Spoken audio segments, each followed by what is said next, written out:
សួស្តីឥឡូវយើងជួបគ្នាម្ដងទៀតនៅក្នុងមេរៀន Define Init Tutorial នៅក្នុងវីដេអូនេះគឺយើងជជែកគ្នាជាមួយនឹង Define tool មួយទៀតហៅថា Particle ជំរាប tool មួយនេះខ្ញុំគិតថាវាអត់ចាំបាច់ត្រូវមាននៅលើហ្នឹងទេវាគ្រាន់តែជា shortcut មួយដើម្បីឲ្យយើង access ទៅក្នុង Particle អញ្ចឹងអាច access ទៅក្នុង Particle ដោយ click នៅលើ Asset ចូលទៅក្នុង Particle ជាង click នៅលើ option នេះគឺវាបើក asset ហើយចូលទៅក្នុង particle យកអញ្ចឹងលក្ខខណ្ឌនេះដូចខ្ញុំបញ្ជាក់អញ្ចឹងអត់ចាំបាច់ទេមានទេនៅលើកន្លែងនេះណាមួយ particle វាគឺជាយើងអាចហៅថាវាជា effect មួយវាជា animation មួយ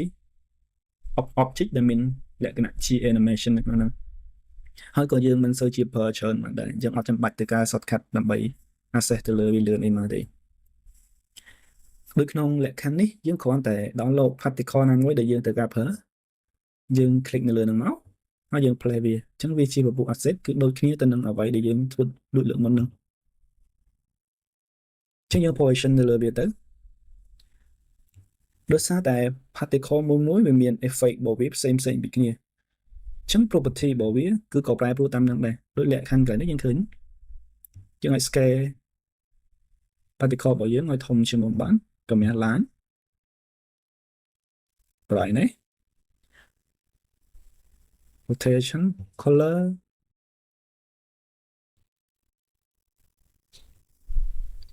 ដោយសារតែ element របស់យើងវាជាលក្ខណៈ dynamic បើថាវាមានចលនាយើងកែ rotation ក៏វាមើលទៅអត់សូវដឹងដែរបើសិនជាវាជាលក្ខណៈ static យើងកែភ្លាមយើងនឹងឃើញ effect នៃ rotation របស់វាអញ្ចឹងបើខ្ញុំយក effect មួយទៀតយកមកដាក់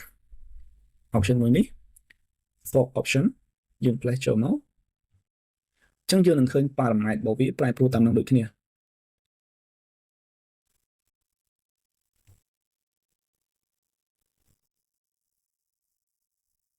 ញ្ចឹងយើងគ្រាន់តែ place នៅ location ណាមួយដែលយើងចង់បានទៅគឺអូខេបញ្ជាក់ឡើងវិញលក្ខខណ្ឌ particle ឬក៏យើងអាចហៅថាជា effect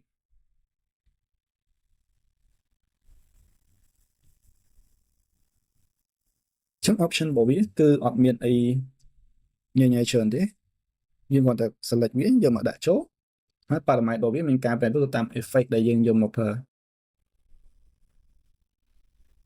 ចឹងពេលខ្លះយើងពិបាក select យើងបើក filter ចូលទៅក្នុង particle click នៅលើ particle របស់យើង